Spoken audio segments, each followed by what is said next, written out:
বৃহস্পতিবার রাতে ভাবি যে আগামীকাল শুক্রবার একটু বেলা করে ঘুম থেকে উঠব, কিন্তু না, সেদিন আরও আমার খুব ভোরবেলায় ঘুম ভেঙে যাবে আর আমাকে উঠে পড়তেই হবে। তো কি আর করার, ঘুম থেকে উঠে নাস্তা করে বৃষ্টির দিন বসেইছিলাম, কাজ করতে ভালো লাগছে না, কিন্তু দেখতে দেখতে 11টা বেজে গেল। তাই আর কি করার, রান্নাঘরে চলে গেলাম।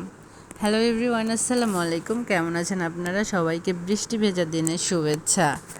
চলে আসলাম আপনাদের মাঝে আমি মৌসুমি খুশি আরও নতুন একটি ভিডিও নিয়ে। কেমন আছেন আপনারা? অবশ্যই আমার কমেন্টে জানাবেন।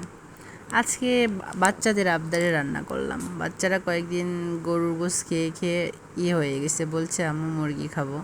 তো ওদের অনেক দিনের একটা আবদার ছিল যে ওরা পুরো মুরগির রোস্ট খাবে। তো আমি বাজারে গেছিলাম গতকাল, গিয়ে মুরগি নিয়ে এসেছি।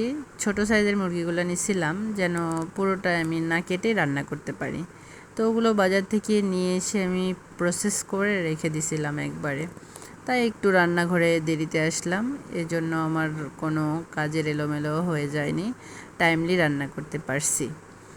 তো এটা একটু সময় নিয়ে রান্না করলাম, কারণ যেহেতু মুরগিটা আস্তে আস্তে আছে, তাই মশলাটা আস্তে রান্না করলে মশলাটা এর ভিতরে ঢুকবে।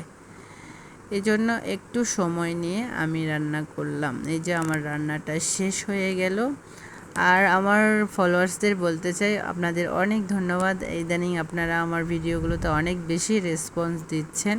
তো রান্না শেষ হওয়ার পর রেডি হলাম ছেলের প্রাইভেটের জন্য, কিন্তু কিছু করার নাই, এত জোরে বৃষ্টি চলে আসলো, তাই একটু বৃষ্টি বিলাস করলাম। বৃষ্টি বিলাস করে আমরা শুয়ে পড়লাম। আজকে এ পর্যন্তই। সবাই ভালো থাকবেন, সুস্থ থাকবেন, আর আমার ভিডিওগুলো বেশি বেশি করে দেখবেন। আল্লাহ হাফেজ।